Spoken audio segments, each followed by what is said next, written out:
Dans cette séquence, nous allons continuer à concevoir des graphiques en histogramme. Nous allons maintenant aborder la possibilité d'afficher des textes sur les axes des abscisses et des ordonnées à la place des valeurs usuellement affichées. Eh bien, voyons tout ceci dans cette séquence.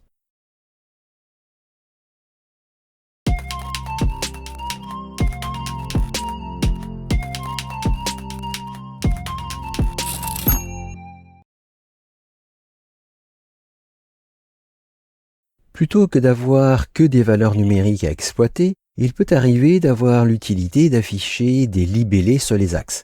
Ces libellés pourront être de tout ordre, mais assez courts usuellement comme des mois ou d'autres textes.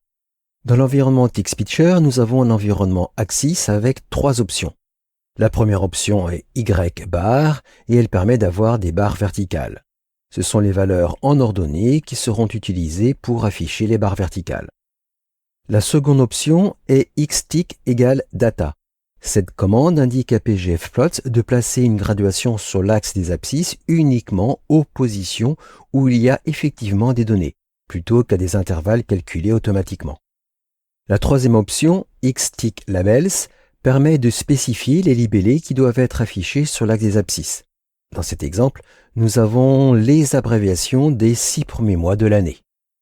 De manière tout à fait classique, c'est dans le add-plot-coordinates que nous indiquons les données à exploiter pour concevoir le graphique. Pour cet exemple précis, les données sont organisées de manière un petit peu particulière. Chaque couple de données commence par un numéro d'index pour indiquer quelles données il faut afficher sur l'axe des abscisses. Nous avons bien 1, 2, 3, 4, 5 et 6. Ce qui correspond aux 6 libellés aux 6 premiers mois de l'année dans notre exemple.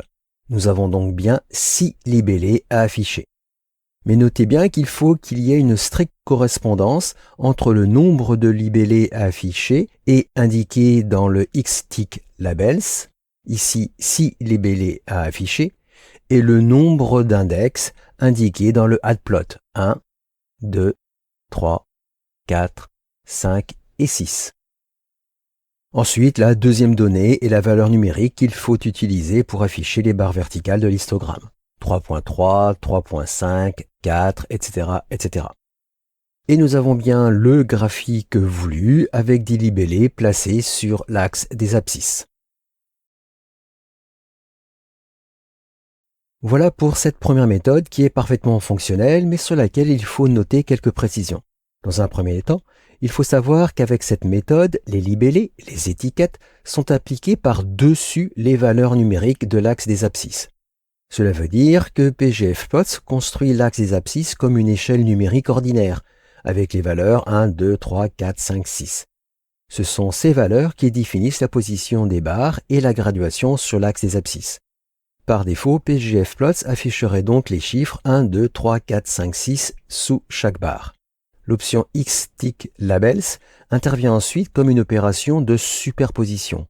Elle remplace l'affichage de ces chiffres par les noms qui sont fournis dans l'ordre en les superposant aux graduations existantes.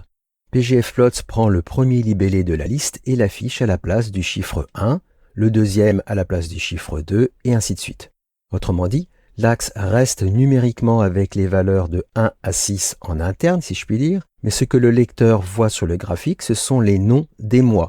Les étiquettes textuelles sont donc un habillage visuel plaqué au-dessus d'une structure numérique sous-jacente qui n'est pas visible. C'est ce mécanisme qui peut engendrer des erreurs si nous ne sommes pas vigilants quand il faut ajouter une nouvelle donnée dans le add-plot. En effet, il faut penser à mettre à jour le xticklabels séparément. Si nous voulons ajouter le mois de juillet, il faut ajouter le libellé dans le xticklabels et ajouter un nouveau couple de données dans le add-plot avec l'index 7. Nous avons donc besoin de saisir deux données différentes alors que la valeur affichée est la même.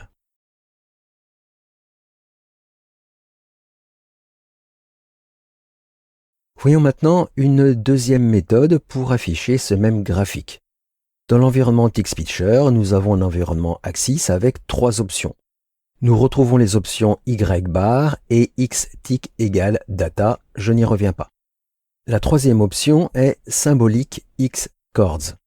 Cette option permet de définir une liste de valeurs textuelles comme coordonnées de l'axe des abscisses. Avec cette liste de libellés, d'étiquettes, PGF plots les espaces uniformément sur l'axe dans l'ordre défini. Nous y retrouvons donc bien la liste des 6 premiers mois de l'année.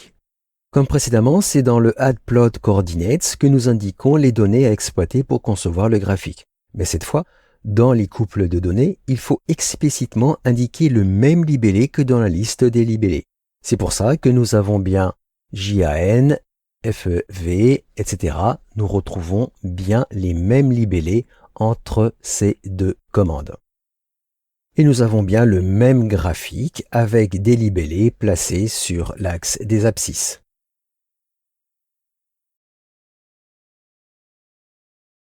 Voilà pour cette deuxième méthode qui est tout aussi fonctionnelle.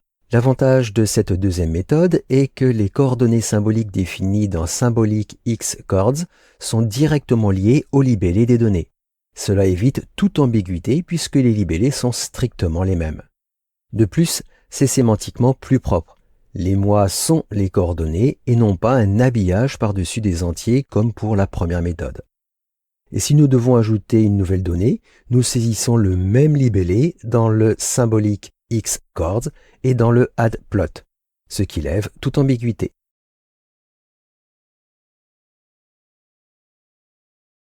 À titre d'exemple, voici ce même graphique, mais avec les libellés des mois sur l'axe des ordonnées. La méthode est la même que précédemment. Voilà donc comment afficher des libellés sur l'axe des abscisses ou des ordonnées dans un graphique en histogramme.